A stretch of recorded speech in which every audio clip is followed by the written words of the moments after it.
नमस्कार दोस्तों, मैं पुलकित मोहन सिंगला। स्वागत है आपका हमारे चैनल में। दोस्तों, आज हम इस विषय में बात करेंगे कि मीट मांस खाना छोड़ने से क्यों आपके अगले जन्म सुधर जाएंगे, क्यों आप बहुत हद तक पशु योनि में जाने से बच जाओगे और क्यों आपके आने वाले जन्म काफ़ी बेहतर होंगे।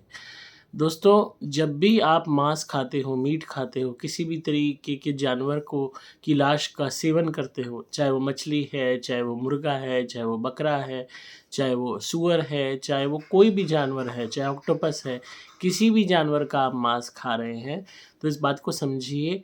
पहली चीज़ तो वो जीव हत्या है, किसी की मृत्यु का आप कारण बन रहे हैं और उसकी लाश का आप सेवन कर रहे हैं।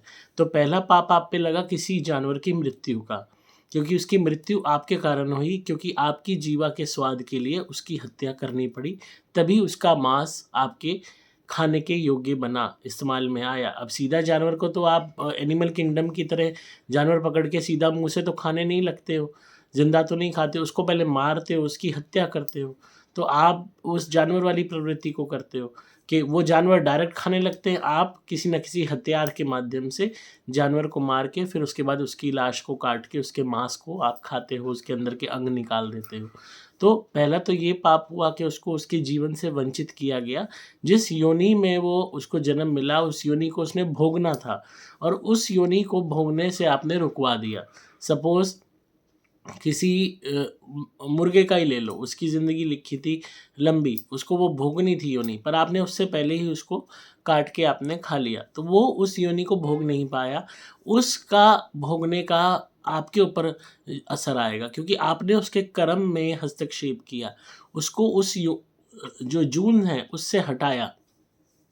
और भले ही वो उसकी आत्मा फिर से उस जून को प्राप्त करे, पर जो उस टाइम उसकी वो भोग योनि थी, उसमें आपने हस्तक्षेप किया, जिसके कारण उसका भार आप पे चढ़ा।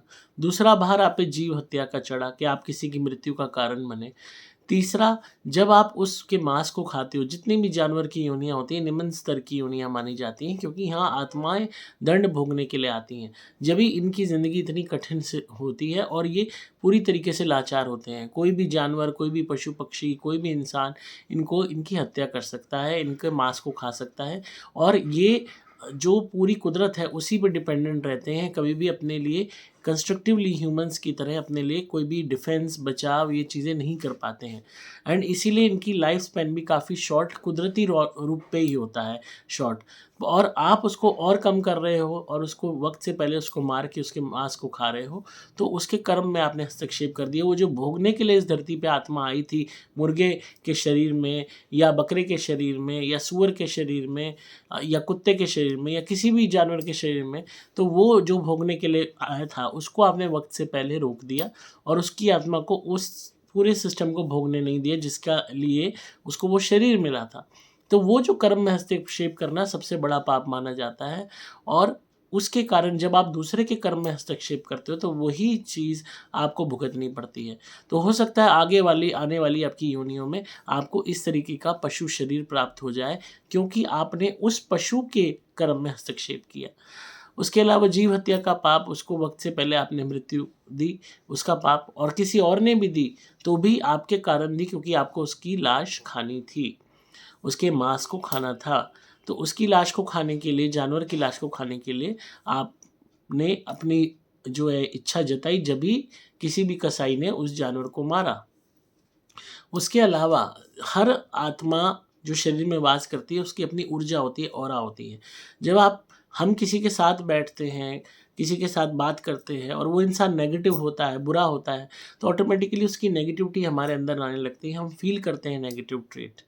ऐसे ही कोई इंसान बहुत अच्छा होता है, बहुत ही बढ़िया होता है, अच्छे विचार वाला होता है, तो हम उसकी पॉज़िटिविटी को ग्रास्प करते हैं और फ़ील करते हैं पॉज़िटिविटी। इसी तरीके से व्यवहार और स्वभाव के अलावा भी इंसान का ऑरा होता है।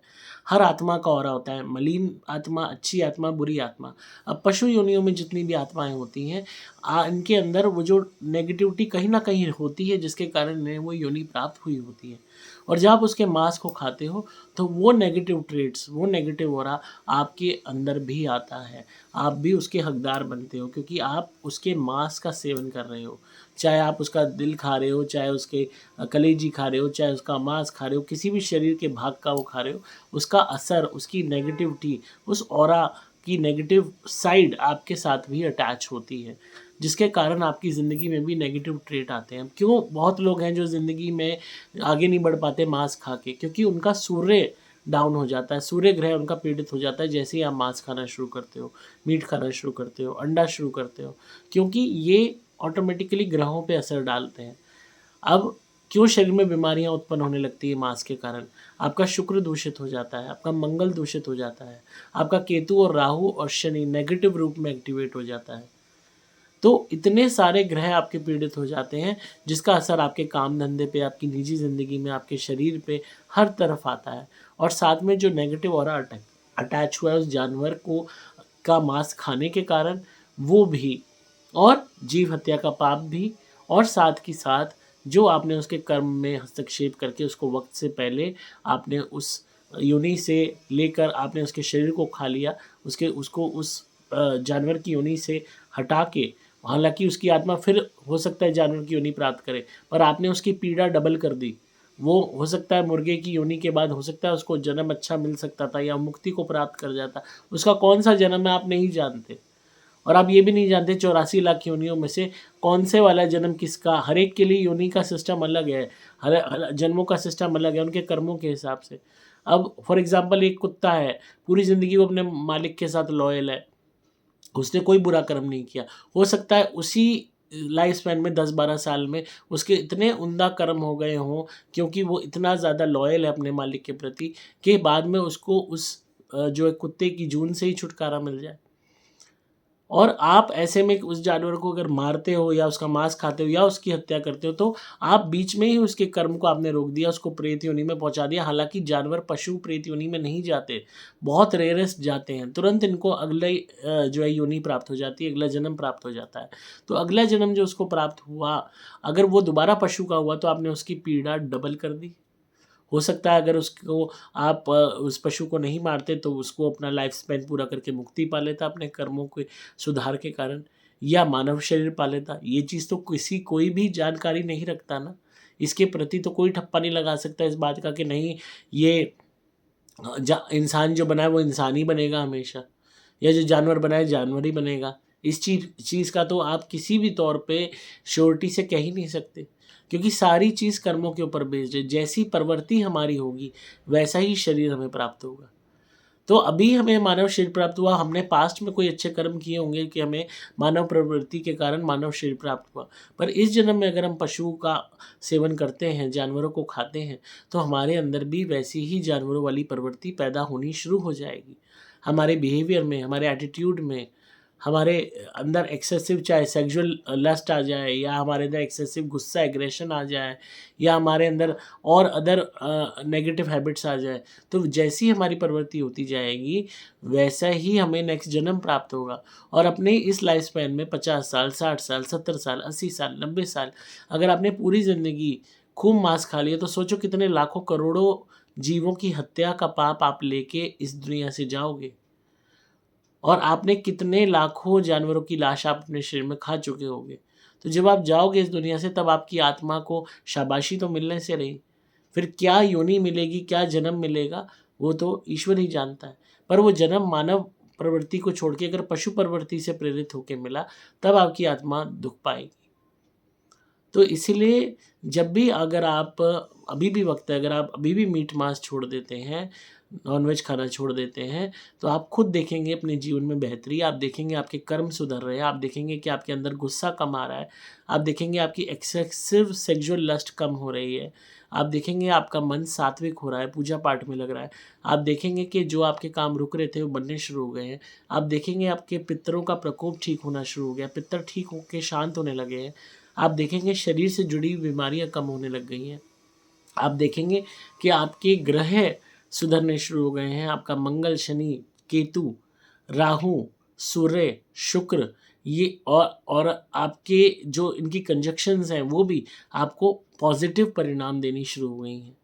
तो इतने सारे बेनिफिट्स अगर आपको मिलते हैं नॉनवेज छोड़ के, क्योंकि वो फूड नहीं है, वो जानवर की लाश है, तो वो भी जानवर की हत्या करने के बाद उसकी लाश आपको प्लेट में डाल के दी गई है, जिसको आप प्याज टमाटर के साथ पका के खा रहे हो।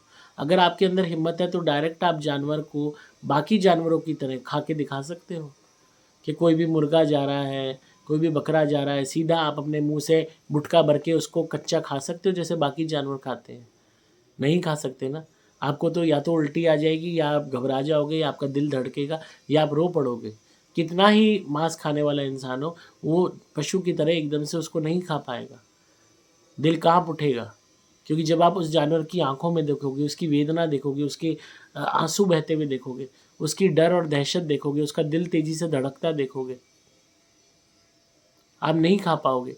आपको कटा-कटाया उसको मार के उसकी लाश के टुकड़े मिल जाते हैं जिसको आप भोजन समझ लेते हो, पर उसके पीछे कितना दर्द, कितनी भयंकर हत्या उसकी हुई होगी, आपने ये बात बारे में ज़रा भी सोचा कभी?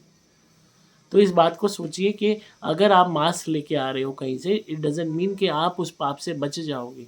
उस पाप में आप इक्वली हकदार हो, क्योंकि आप ही के कारण, आप ही की वजह से और आपके लिए ही वो उस जानवर को मारा गया है। तो इस चीज़ को समझिए। जब किसी जानवर की हत्या करता है कोई कसाई, तो जब उसको काटता है, जब उसका खून रिस-रिस के गिरता है और जब वो जानवर तड़पता है, उसकी जीवा बाहर आ जाती है, उसकी आँखें चरमराने लगती है, सर घूमने लगता है। उस दृश्य को अपने सामने अपनी आँखों से देखिएगा कसाई घर में जाके, जो भी मांस खाते हैं, और उसके बाद उस मांस को पका के खाने की आप हिम्मत रखिए। आपके अंदर हिम्मत नहीं आएगी, मैं बेट लगा सकता हूँ। आपका पूरा दिन मन नहीं करेगा कुछ खाने का। जो भी आप, चाहे बकरा खाते हो, चाहे मुर्गा खाते हो, चाहे कोई भी आप जानवर खाते हो, आप देखिए उसको जाके अपने सामने देखिए किस तरह उसकी हत्या की जाती है, और तब आप देखिए कि क्या आप उसको खा पाएंगे। दिल दहला जाएगा आपका, क्योंकि आप अपने सामने किसी को प्राण त्यागते देखोगे, किसी पशु का खून होते देखोगे, जिसकी जो उसको भी हक है जीने का, उसके हक को आप छीन रहे हो। तब आपको एहसास होगा कि कितनी बड़ा पाप आप कर रहे हो। हम इंसान हैं, हमें क्यों अच्छी प्रवृत्ति दी गई है, क्यों अच्छी ह्यूमन हम क्यों हैं, क्यों हम ह्यूमन हैं, कि हमें ह्यूमन की तरह, हम कहते हैं ना इंसानियत बरतो, ह्यूमैनिटी दिखाओ। क्यों दिखाओ ह्यूमैनिटी? क्यों? क्योंकि हम जानवर से अलग हैं। हमारे अंदर जानवर वाली प्रवृत्ति नहीं है। जानवर को बोध नहीं होता। एक जानवर दूसरे को देखता है, तुरंत उस पर लपकता है अपने दाँतों से उसको मारने के लिए, काटने के लिए। पर हम इंसान हैं। क्या हम एक इंसान दूसरे को देख के एकदम से पकड़ के वो कर सकता है? हालाँकि आज कलयुग इतना भयंकर हो गया कि इंसानों के अंदर पशु प्रवृत्ति आ गई है। एक इंसान दूसरे इंसान को देख के खुश नहीं है, उसको मरने की कामना करता है। यहाँ तक कि दुनिया जान के लोग क्राइम करते हैं। पर हमें को अभी भी हमें इंसानियत को ज़िंदा रखना है, अगर हमें अपने कर्म सुधारने हैं, अगर हमें अगली जन्म अपना अच्छा चाहिए तो। घर के सारों का साथ छूट जाएगा, इस समाज का, दोस्तों का, जो मीट मांस खाने के लिए प्रेरित करते हैं उनका, आपकी अकेली आत्मा को आगे ट्रैवल करना होगा। जब कोई वहाँ पे कोई साथ नहीं चलेगा, जब कोई मरता है उसके साथ कोई मरने वाला नहीं है। ना किसी को फ़र्क पड़ता। आपका कोई घर का मर जाए और वो कहे कि चल तू भी मर ले साथ में मेरे, मरोगे? कितना ही प्यार आप करते हो, नहीं मरोगे। आपका दोस्त हो, आपका भाई हो, प्रेमिका हो, प्रेमी हो, रिश्तेदार हो, जानकार हो, कोई भी कहे कि चल आ हम मरने जा रहे हैं, तू मरने चलोगे? नहीं जाओगे, क्योंकि आपको अपना जीवन प्रिय है। आप जीना चाहते हो इस शरीर के माध्यम से, पर ये शरीर हमेशा नहीं रहेगा। आपकी आत्मा को आगे जाना है अकेले ही, और कर्मों के हिसाब से ही आपको अगला शरीर प्राप्त होगा। तो किसी के भी प्रेरित करने पे, उकसाने पे आप मांस खाते हो, तो इस बात को समझिए कि वो इंसान आपके साथ नहीं चलेगा आगे की जर्नी में। उसकी आत्मा कहाँ होगी, किस शरीर में होगी, वो जाने। आपकी कहाँ होगी अगले जन्म में, किस शरीर में होगी, आपको पता है। और वो आपके कर्मों पे प्रेरित होगा, निर्भर होगा। बहुत लोग होते हैं पूरी ज़िंदगी बुरे कर्म करते हैं घमंड में। मृत्यु के वक़्त उन्हें एहसास होता है, वो बहुत शर्मिंदा होते हैं, गिल्टी होते हैं, और उनके अंदर एक डर की भावना होती है कि मैंने जो पूरी ज़िंदगी बुरे कर्म करके अपना चोला मैला कर लिया, अब आगे मेरा क्या परिणाम होगा? मैं कहाँ जाऊँगा? कहाँ मेरी आत्मा जाएगी? भय में वो प्राण त्यागते हैं, और वो इतने बुरे कर्म कर चुके होते हैं कि अब उनके पास लौटने का वक़्त नहीं होता। उनके पास क्षण ही नहीं होता कि वो खुद को सुधार सकें या अच्छे कर्म कर सकें, और फिर उनकी आत्मा पशु योनियों में ढकेल दी जाती है। तो इस बात को समझिए और अपने कर्मों को सुधारिए। मीट मांस को छोड़ दीजिए अगर आप अगले अपने जन्म बेहतर चाहते हैं तो। अगर आपको वीडियो पसंद आई हो तो ज़रूर इस पे गौर कीजिए, इसको ज़्यादा से ज़्यादा शेयर कीजिए ताकि और भी लोगों का भला हो सके। और जिनका भी सवाल था आई होप उन्हें जवाब मिल गया होगा। मैंने पहले भी इस पे बहुत वीडियोस बनाई हैं ताकि आपको अवेयरनेस आए और आप इस चीज़ की गंभीरता को समझ सकें। अगर आप नेगेटिविटी से परेशान हैं तो आप हमारी धुनी मंगाइए, सुपर स्पेशल एक्स्ट्रा या सुपर प्लैटिनम अपने घर में जलाइए। आप देखेंगे आपको असीम लाभ होंगे। हर तरीके की नेगेटिविटी, भूत प्रेत ब्यादा, ब्लैक मैजिक, वास्तु दोष, किया कराया, टोटके, नज़र, सब कुछ हट जाएगी। और आप हमारे क्रिया वाले नारियल से उतारा कीजिए अपना, और नारियल हवन कुंड में जला दीजिए। बाद में इसकी राख कूड़े में फेंक दीजिए। नारियल हम भेजेंगे, ये मंत्रों से बंधे हुए होते हैं, अभिमंत्रित होते हैं, इनमें शक्ति होती है और ये आपको बहुत लाभ देंगे। अगर आप बहुत लंबे समय से बीमार हैं किसी रोग से, या आपको लगता है आप किसी टोटके के शिकार हैं, मारण क्रिया के शिकार हैं, या अन्य कोई दैविक प्रकोप है, पितरों का प्रकोप है, या कोई प्रेत आदि बाधा है, तो उस चीज़ से आपको निवारण मिल जाएगा। आपने सिंपली शुरुआत में हमारे 30 नारियल मंगवाने हैं। रोज़ उस नारियल को माथे पर टच करना है, कुछ सेकंड्स के लिए रुकना है, फिर अपने ऊपर से उतारा करके 7 दफ़ा एंटी क्लॉकवाइज उल्टा उतारा करके उस नारियल को हवन कुंड में कपूर पे जला देना है। मात्र इतना सा काम जब आप रोज़ करेंगे, आप देखेंगे आप बेहतर होते चले जाएंगे। जिस भी तरीके की बाधा है वो निकल जाएगी। आपको उसके लिए मोबाइल नंबर 8130331007 पे व्हाट्सएप मैसेज करना होगा। नंबर दोबारा बोल रहा हूँ, 8130331007। डिस्क्रिप्शन में आपको डिटेल्स मिल जाएंगी। मैं हूँ आपका दोस्त पुलकित मोहन सिंगला।